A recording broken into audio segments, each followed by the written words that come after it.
Welcome to the Baby Playbook podcast for another episode. Thank you so much for joining me. Hey, a quick one. If you are loving what you're hearing on this podcast, make sure you head over to the review button wherever you're listening, Spotify or Apple or on YouTube.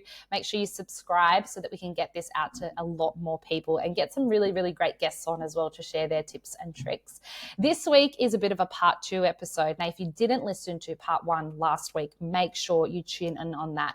I speak to Anna Robinson, who is a certified nutritionist and wellness coach, and she shares all about what actually happens to your body post-birth, what happens to all, the different nutrients and the levels and the hormones that go into this just crazy, back and forth, up and down situation after you give birth, and how you can use food and nutrition and really daily habits to try and get yourself thriving rather than surviving during those first 6 months. But Anna has so much more to share. So I made her stick around to record a part 2 episode where we're going to focus on the more wellness side of our life. Our life's changed so much. We've become mums. The focus at the moment, has maybe shifted to baby, and make sure that we're realigning that to ourselves and giving us the best chance to really just power through this period of chaos. Anna is also my sister, and I've been so excited to get her on the podcast for so long. So thank you for dedicating so much time today. Thanks for having me. I'm excited to talk about this next stage. Yeah, so I first want to start off with wellness. I think, for us, it's a really busy time, the first 6 months. You feel really stretched in terms of your time and your energy and taking care of not just yourself, but then also baby. We're really, really busy. So how should we approach even thinking about incorporating wellness into our day?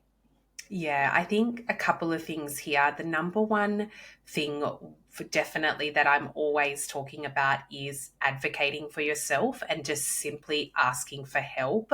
I think a lot of people, have this shame around asking for help and just advocating for themselves. Like, you are the only person that can create time for you. So, sometimes it might even mean demanding it. Like, whatever that might be, you need to try and carve out time for yourself when you can. And I get that that might not be possible all the time, but just being not ashamed to ask for help is really important. Number 2 would be, again, I touched on this in the last episode, is just not thinking about it from this all or nothing perspective that I see a lot of women think about these kind of things from. As women, we can be perfectionists. So unless we can do something perfectly, then we sort of throw in the towel and go, well, I'm not going to do it at all. And, it's always the little 1% things that make a huge difference over time, especially when it comes to, for example, just fitness. I always say any amount of minutes are better than no minutes. And that has been my motto for years. And that's what's really transformed my life, really, especially with having little kids. Even though my kids are a little bit older now, they're still little, like they're still in primary school. They still rely on me a lot. So if I can't get in an hour's workout, if I can get in 10 minutes, then I'll do that. So not going in with this all or nothing approach. Something that I have found really handy is when you're in the trenches and you have no wellness or health routine going, something I recommend is sitting down and writing down, say, like 5 to 10 things that really that you resonate with, that will make you feel nourished, that'll make you feel whole. It might be going for a walk. It might be having a bath. It might be reading a book. It might be, trying out some, yoga on YouTube. It might be doing a little bit of breath work, whatever it might look like. Writing down 5 to 10 things that are going to make you feel good, that are going to nourish your soul, and focusing on one simple thing every week and adding to that and building on that. And it doesn't have to be for a long period of time. It can just be one small thing that you focus on every single day. Even from like a more physical health perspective and, touching on nutrition again, sometimes it can just be simply drinking more water, it's the small things that compound and make the biggest difference over time. And when we're in the trenches and we have no idea where to start, overhauling our whole life is really a recipe for disaster and will never it sets you up to fail. So one of the best things you can do is all these little 1% changes that you know are going to make you feel good, and writing them down and focusing on them.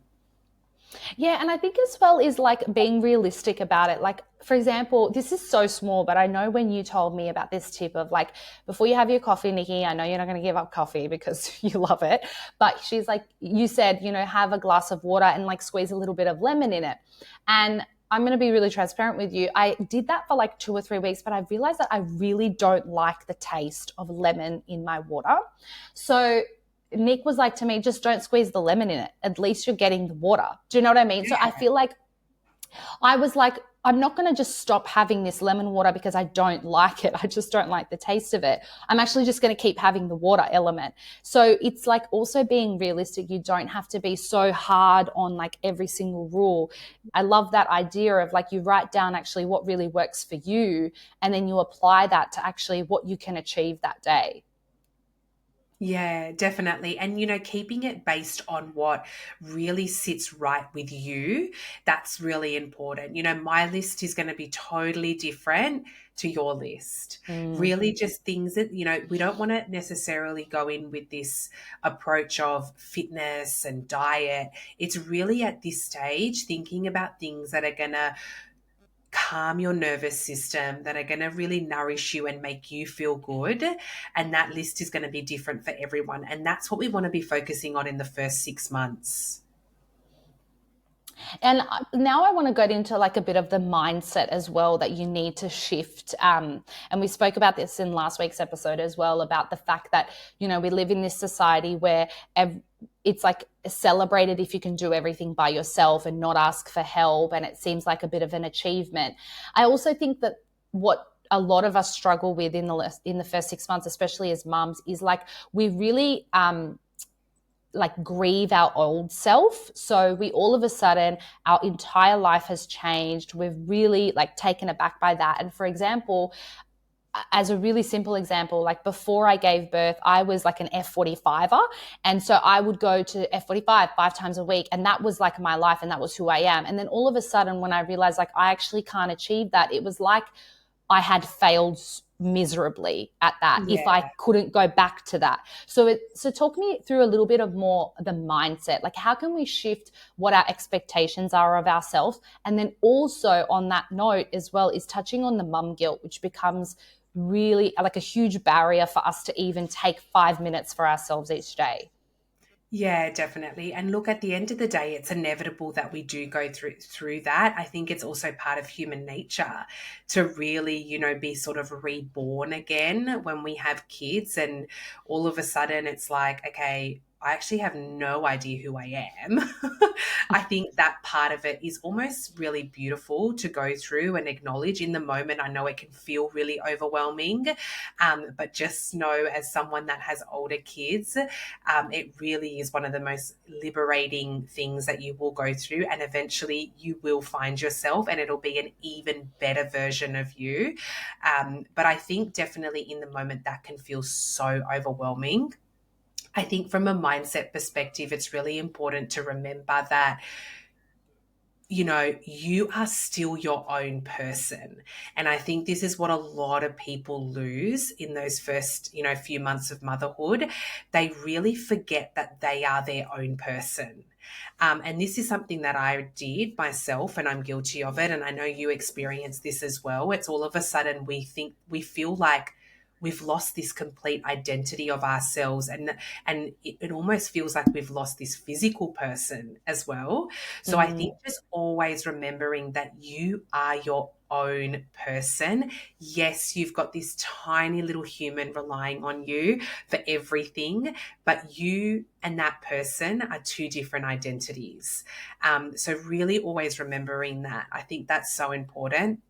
And just knowing that, in time, it's so important that at some points you do put yourself first. I know that can sound really hard to explain to somebody in the first 6 months or year of being a mother, but putting yourself first often is actually going to be one of the best things you do for your children.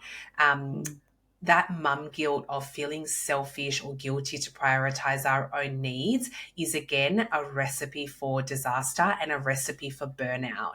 Burnout is yeah, it's burnout is serious, and I think people don't realize how serious it can actually really be. And you know yourself. I experienced severe burnout in motherhood, and one of my biggest eye-opening moments was when I ended up in hospital with a nasty virus. I think it was 2 years postpartum. I ended up in spending 5 days in this hospital with a nasty virus, which was crazy because no one could actually tell me what it was. And I remember lying in the hospital bed going, oh my God, I finally realize why they tell you to put your oxygen mask on first. I never ever got that phrase ever as a mother. And in that moment, I really, really did realize why. And that changed my whole perspective. It shifted my whole life, understanding that. And now I can truly say that my kids benefit so much more from when I prioritize myself.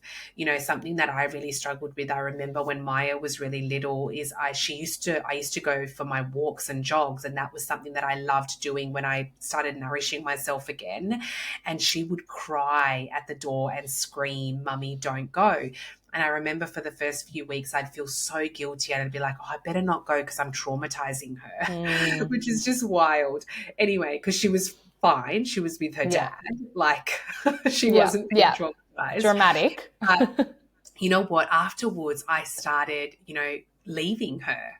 I would just leave her crying at the door. And I know that sounds crazy right now to some people, but you know what? It was the best thing I ever did for her, because when I came back from that walk, I was so much calmer. I was so much happier. I was able to spend this quality time with her in such a better state of mind.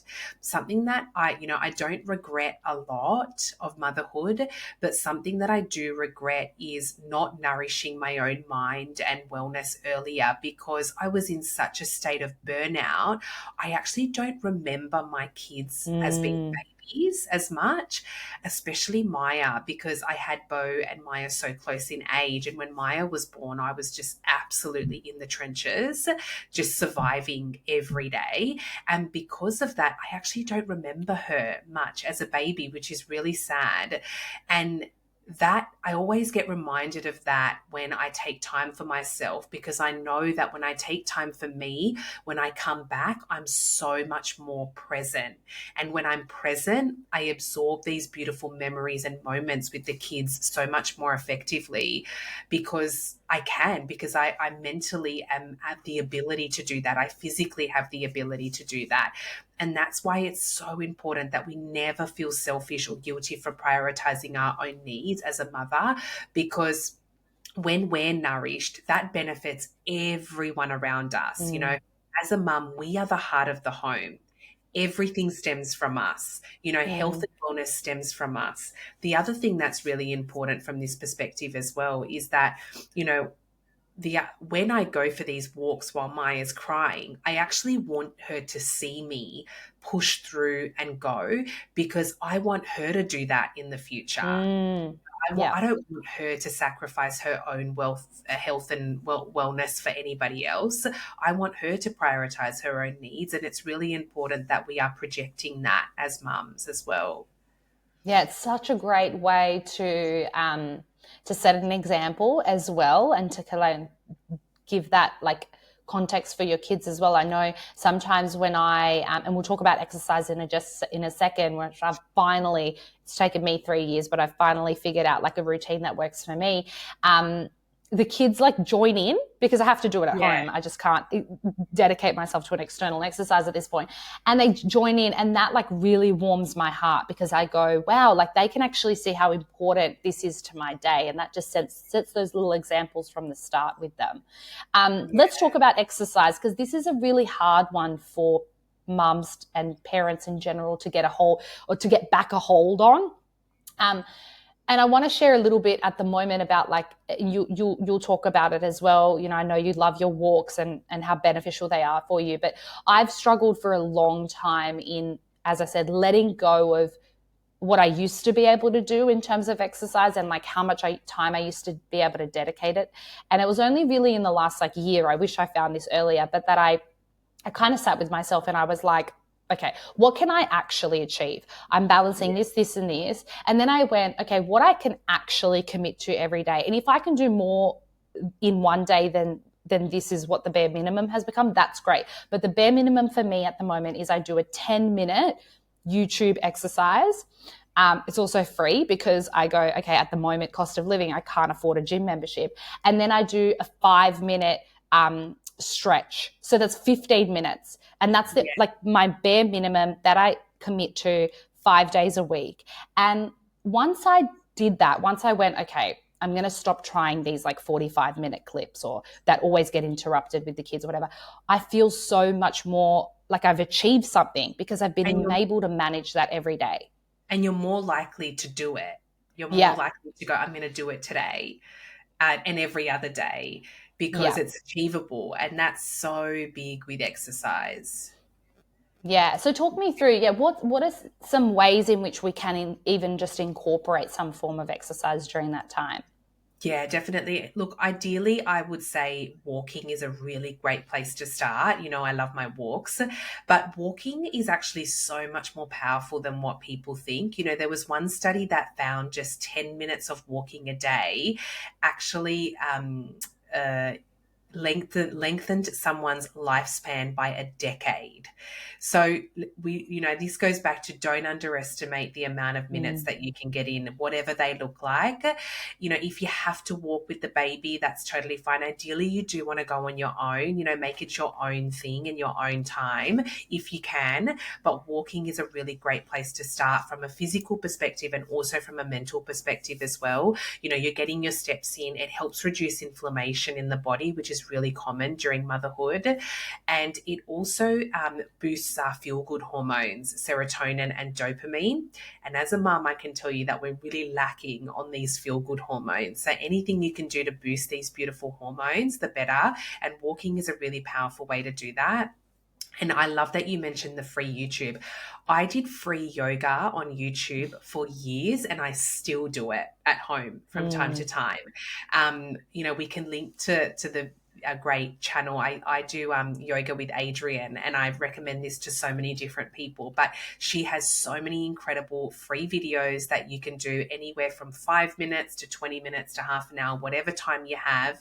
You can do it while baby's on the floor as well. So just getting that in as much as you can, any amount of minutes are better than no minutes. And looking at it from that perspective is just so powerful. And finding what works for you, I think, is really important as well. It's easy for me to say, do this and do this, but the only way movement and exercise becomes part of your everyday routine is if you actually enjoy it. And at the moment, when people first start exercising, they don't necessarily enjoy it. But as you start to realize how your body feels after movement, that's when people start getting addicted to it. But you really have to enjoy it. It has to be your thing. So finding a routine that works for you and the type of exercise that works for you is really important.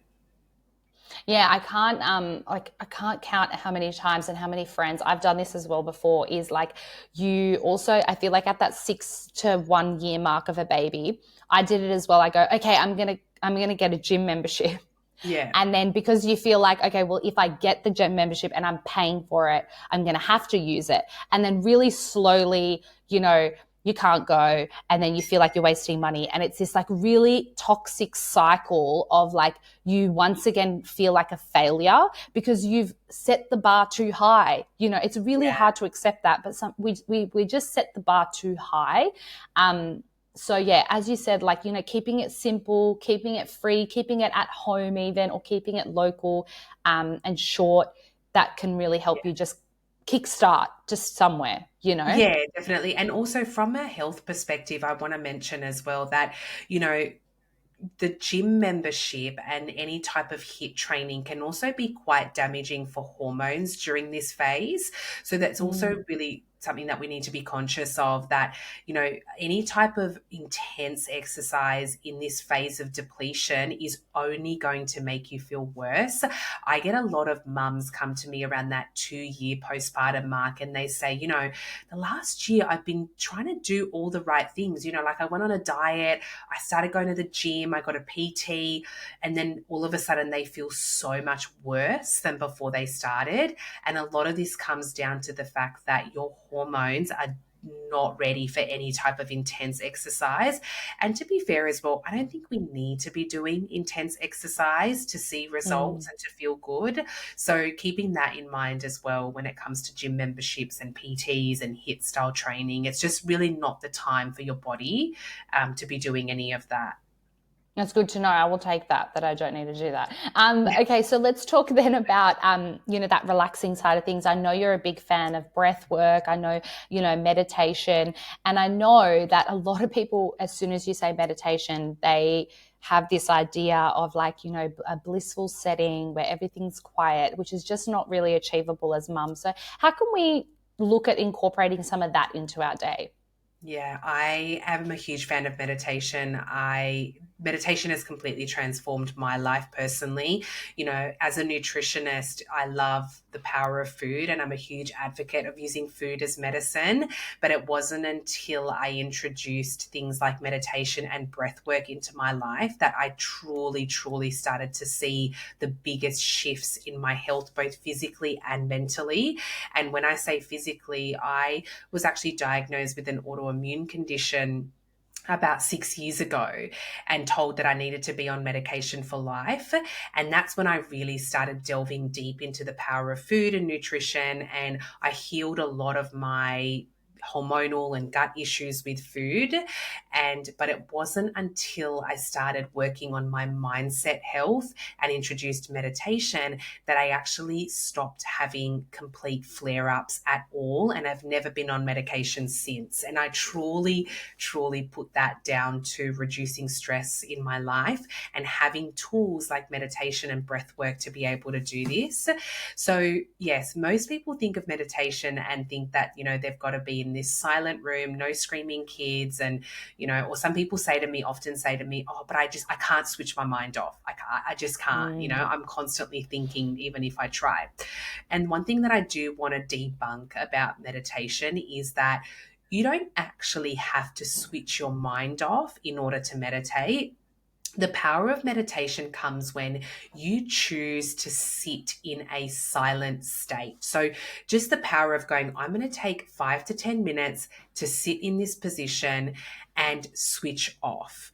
Now, switching off doesn't mean that you have to stop your thoughts. Something that can be really powerful is, thinking about, I tell my clients, think about all the thoughts that come into your mind as these bubbles.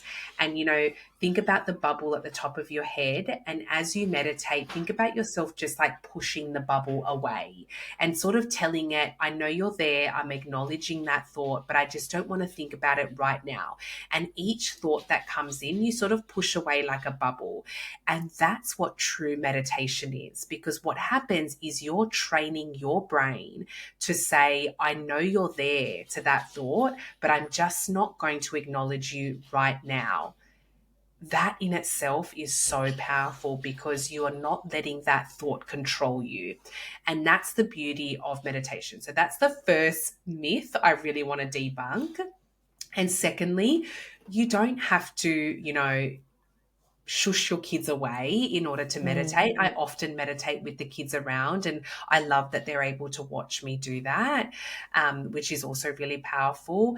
And just acknowledging that time of being still and being silent and, just switching off and not getting to the next task or not thinking about the next thing. That's what real meditation is about. But if you struggle with meditation, something that I recommend most people start with is breath work, because breath work is basically you're sitting down to just breathe. So no matter what's going on, you're just focusing on your breath. Sometimes it can be easier to achieve this because you have something to focus on. And breath work can come really handy first thing in the morning because it's a really, really powerful way to drop those cortisol levels that we want to drop first thing in the morning. So what I generally say to people is once you get your big glass of water, I would, I know it's a bit cold right now in Sydney, but if you can, get outside and get some sunlight on your skin because sunlight is amazing for our circadian rhythm. It's incredible for our hormones.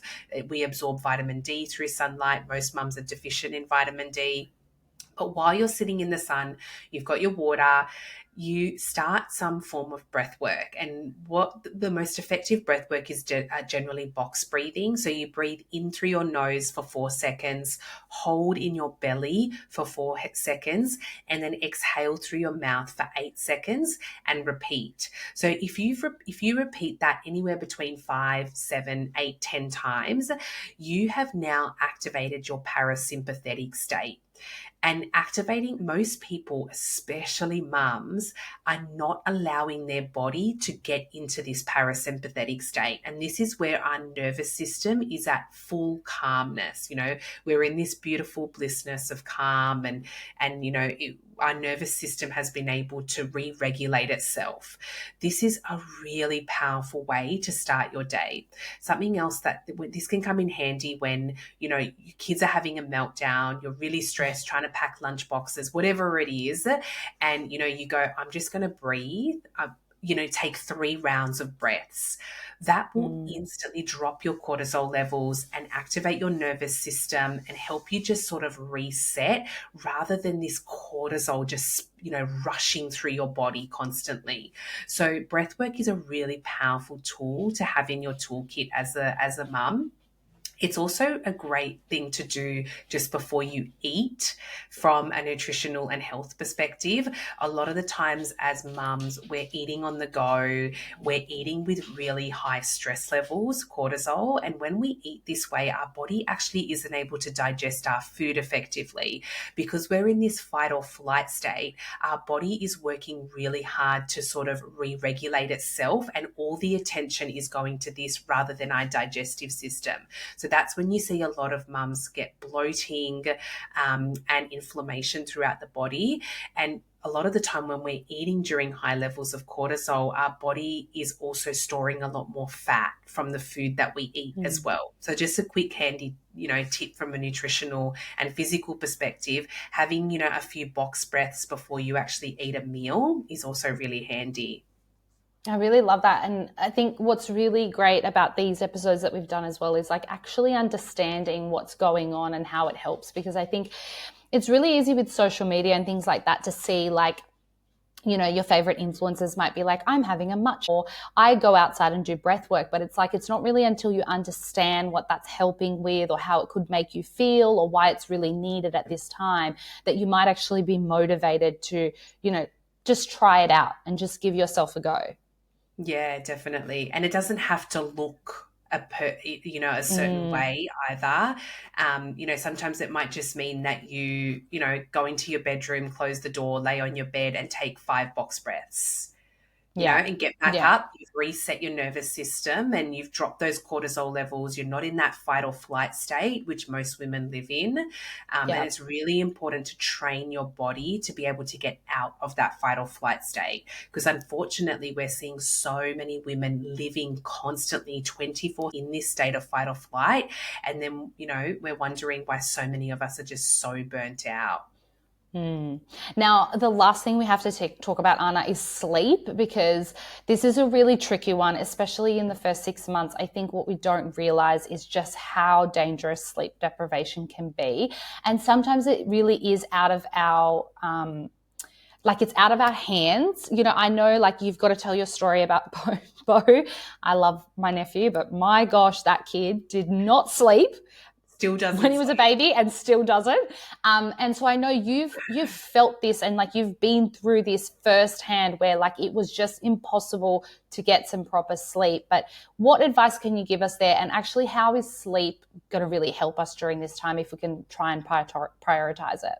Yeah. And oh my God, the topic of sleep. So sleep and I know it's probably less sensitive for me because I'm out of the newborn phase, but I do have to say that, yeah, we've had a child that hasn't slept and he's 8. So I can still talk about it. But sleep really is the number one pillar of health. I always say this.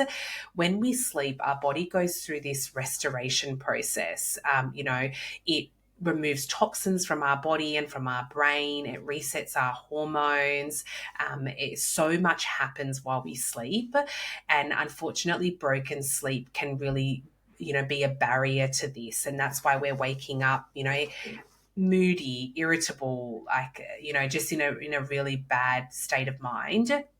But what I do tend to see is a lot of mums, they're guilty. And I did this for years of, once they get baby to sleep, it's like it's the only time that they get to themselves. And all of a sudden they're binging the next Netflix show for Mm. hours.